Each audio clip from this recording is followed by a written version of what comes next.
Yeah, and it's also very important. I believe that in the United States and Europe, people very sensitive to the religious questions as well. And what is wonderful about meditation that's a bunch of techniques, tools to work with the consciousness, but that's basically not a part of any religious tradition, at least basically. And of course, well, if we going to be slightly more realistic, of course, some groups or some spiritual centers or groups, okay, they impose it. It's like as the part of some religious tradition as well.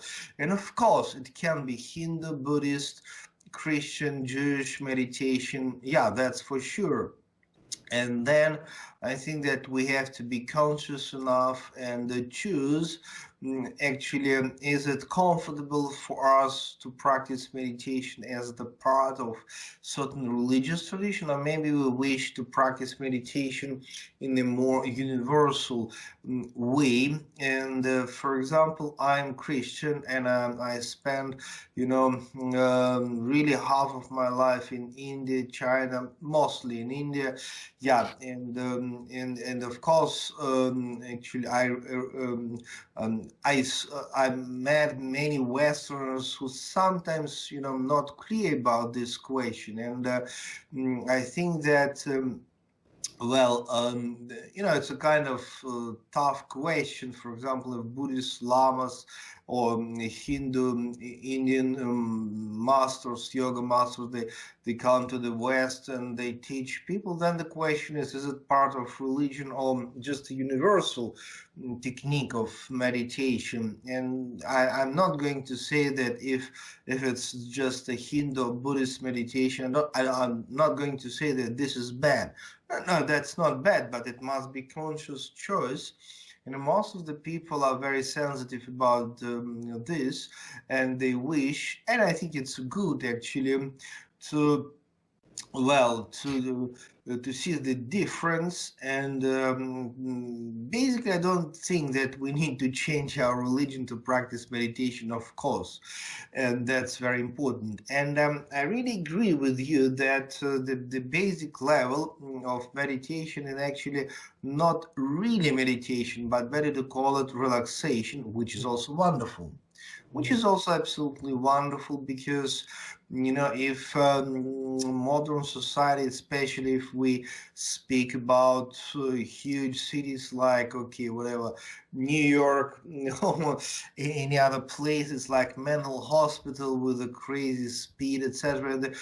Before starts really real meditation, oh come on, first cool down, like Yeah. just be able to relax, then only you can speak about any meditation. But at the same time, I think it's very nice if people see this difference, because most of the meditation practitioners in the West don't know and cannot understand this difference, because relaxation is like the basic stuff, but they're just the first step. And then the real meditation is about self-inquiry, is about your experience, mystical experience, so that whatever we can describe it, absolute consciousness, Holy Spirit.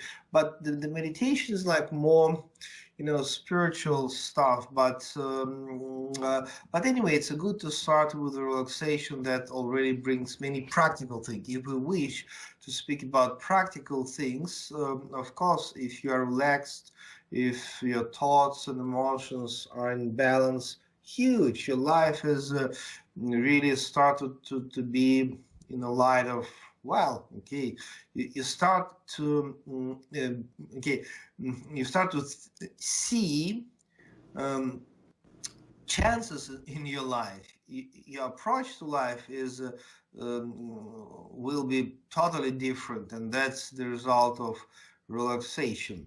So Yeah. actually, we have a couple of minutes more, and well, say something more about okay, in the end of our video. Yeah. We have a few minutes. Yeah. Uh, as a teacher of Shivananda school, when the Vishnu Devananda, the student of Shivananda, came to America, it was about 1960, while ago.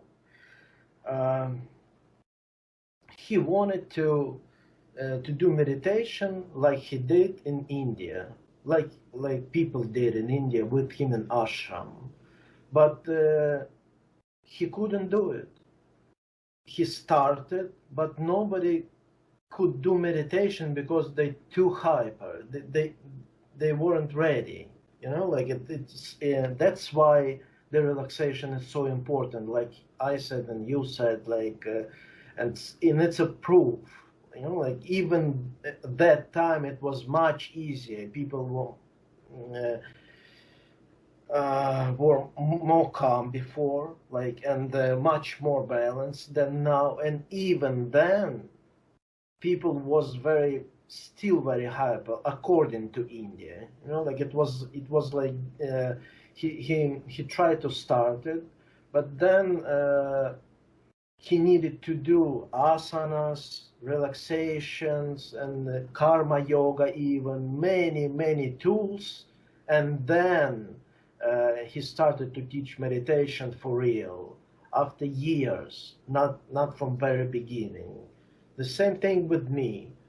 Like when people come into me and we cannot start meditation right away. We do pranayama first. We do breathing exercises, and then the person, he just a little bit like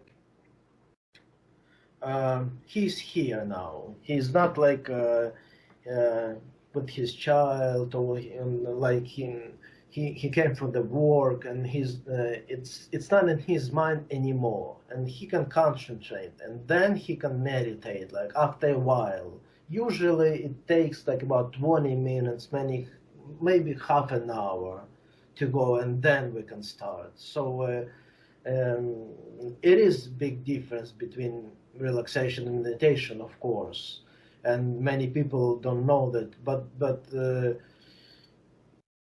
without relaxation, without tuning your mind, not even relaxed by tuning, it's a better word, I would say.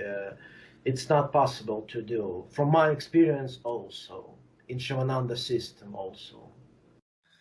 Okay, so let us complete our video for today. So thank you very much, Paul, for your time, and I think it's a very actually practical and one of the most important questions in our life, actually, how to meditate and must we meditate at all. And for sure, we must to meditate if we wish to be happy, successful, and balanced. So God bless all of us, and see you next time.